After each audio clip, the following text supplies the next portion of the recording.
നോക്കിയിട്ട് നമുക്ക് ആവശ്യത്തിന് പിന്നീട് ഇട്ട് കൊടുക്കാം. അപ്പോൾ നന്നായിട്ട് നമുക്കത് ഇളക്കി കൊടുത്തിട്ട് ഉള്ളി ഒന്ന് വാടി വരട്ടെ.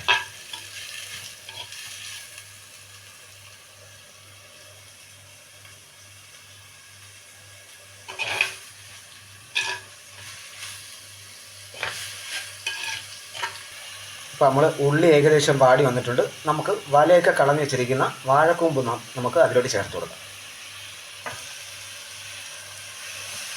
ഇപ്പം നമ്മുടെ വീട്ടിലെല്ലായിടത്തും വാഴയും കാര്യങ്ങളൊക്കെ ഉള്ളതാണ്. ഇപ്പോൾ വാഴക്കൂമ്പെന്ന് പറയുന്ന സാധനം ഇത് നമ്മൾ എടുത്തിരിക്കുന്നത് ഏത്തവാഴ കൂമ്പാണ് കേട്ടോ. അപ്പോൾ കാരണം എന്ന് പറഞ്ഞാൽ ബാക്കിയുള്ള പാളയം തോട്ടത്തിനും അതിനൊക്കെ എന്ന് പറഞ്ഞാൽ നല്ല കറയുണ്ടാവും, പിന്നെ കയ്പ്പും ഉണ്ടാകും. അപ്പോൾ ഏത്തവാഴയുടേതാണ് ഏറ്റവും നല്ലത്. അപ്പോൾ ഇത് നിങ്ങൾ മസ്റ്റായിട്ട് ട്രൈ ചെയ്ത് കഴിക്കണം. കാരണം എന്ന് പറഞ്ഞാൽ ഒരുപാട് ഔഷധ ഗുണമുള്ളൊരു സാധനമാണിത്.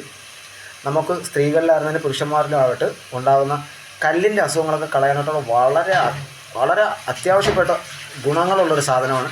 അപ്പോൾ നിങ്ങളെല്ലാവരും ട്രൈ ചെയ്യണം. അപ്പോൾ ഇത് നമുക്കൊന്നൊരു വാടി വരട്ടെ.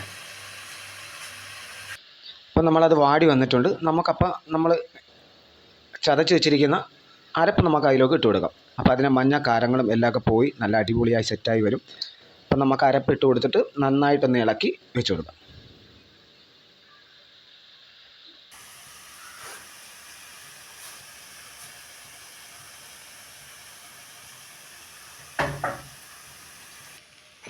അപ്പോൾ നമ്മുടെ നാടൻ രീതിയിലുള്ള വാഴക്കൂമ്പ് കൊണ്ടുള്ള തോരൻ അടിപൊളിയായിട്ട് റെഡി ആയിട്ടുണ്ട്.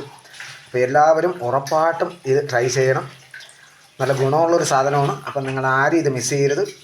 അപ്പം നമ്മൾ ഈ വീഡിയോ നിങ്ങൾക്ക് ഇഷ്ടപ്പെട്ടെങ്കിൽ ലൈക്ക് ചെയ്ത് ഷെയർ ചെയ്ത് സബ്സ്ക്രൈബ് ചെയ്ത് സപ്പോർട്ട് ചെയ്യണം.